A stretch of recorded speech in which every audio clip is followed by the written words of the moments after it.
इस फ्रेम में आपको दो जूते दिख रहे हैं।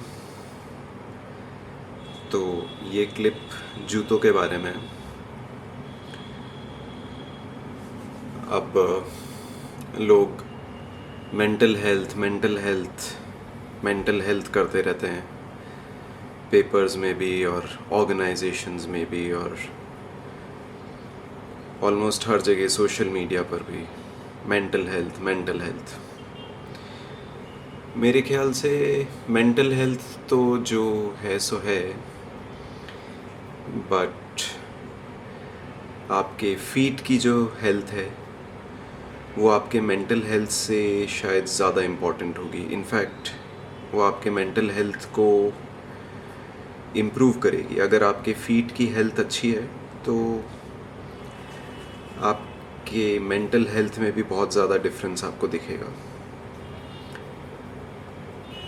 तो इन शूज़ से फीट की हेल्थ का क्या रिलेशनशिप है, दैट्स द क्वेश्चन। तो लेफ़्ट हैंड साइड में जो ग्रे कलर का शू है, आपको उसका शेप जो राइट हैंड साइड में जो शू है उससे अगर आप कंपेयर करें तो कैसा लग रहा है? कुछ डिफरेंस दिख रहा है? राइट हैंड साइड का जो शू है, टिपिकली इंडिया में इस टाइप के शूज़ मिलते हैं, स्पोर्ट शूज़ या any other shoe, but shape कुछ इस ढंग का होता है। और जो लेफ़्ट हैंड साइड वाला जो शू है उसका शेप अलग है, उतना तो आपने देख लिया होगा। तो आपको क्या लगता है इन दोनों में से हेल्दी शू कौन सा है? मतलब something that is good for the feet, health of your feet, left hand side में या राइट हैंड साइड वाला?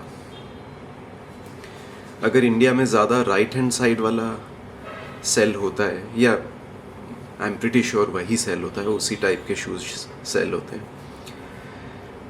तो इंडिया के लोगों की फीट की हेल्थ का क्या हाल है? आपको क्या लगता है? Is it good? Is it not so good? तो अगर फीट की हेल्थ अच्छी नहीं है इतनी, तो आपके मूवमेंट्स पे क्या फ़र्क पड़ेगा, क्या इम्पैक्ट होगा? Would you move in the same way with the same freedom,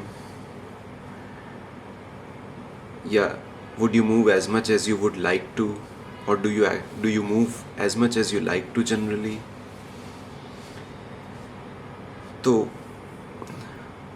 मेरे ख्याल से जो राइट हैंड साइड पे जो शू का शेप है, that's not appropriate for anybody's feet in general.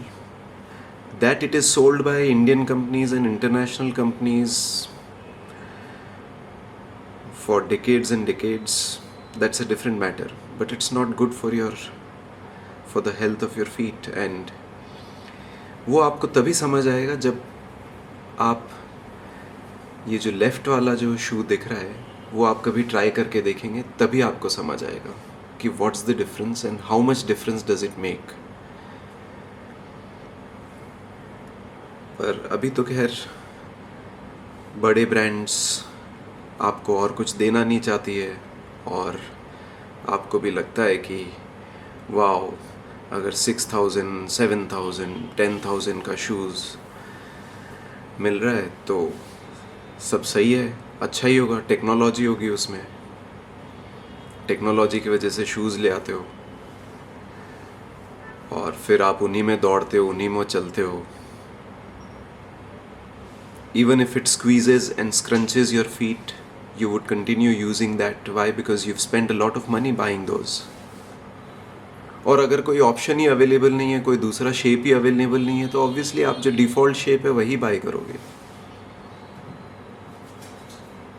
तो वो उसी तरह से इम्पैक्ट करेगा आपको। So think about it, how your shoes, how the shape of your shoes, your chappals, your sandals, how do these affect the way you move? How do these affect the health of your feet, and therefore your overall health and your mental health? Think about it and see if you can get something that you see on the left if you do get something that you see on the left, do try it out, do buy and see how you feel. अभी तो India में वो नहीं मिल रहा है, तो मुझे पता नहीं कि आप कैसे ये ट्राई करोगे. शायद हमें ही लॉन्च कर देना चाहिए, नहीं? ऐसा लगता है मुझे. What do you think? अगर कोई ऐसा कोई इस टाइप के शूज़ अगर इंडिया में लॉन्च होते हैं, would you try? Would you buy? My sense is that if you try once, you would never go back to the regular shoes. That's my sense. What do you think? What are your shoe choices? What have you bought so far? Have you evaluated them from the point of view of shape? Do share in the comments. Let me know. This is an important thing, perhaps more important than mental health and stuff like that. I mean it. Thank you. I'll see you soon with some more shoes perhaps. Bye and good night.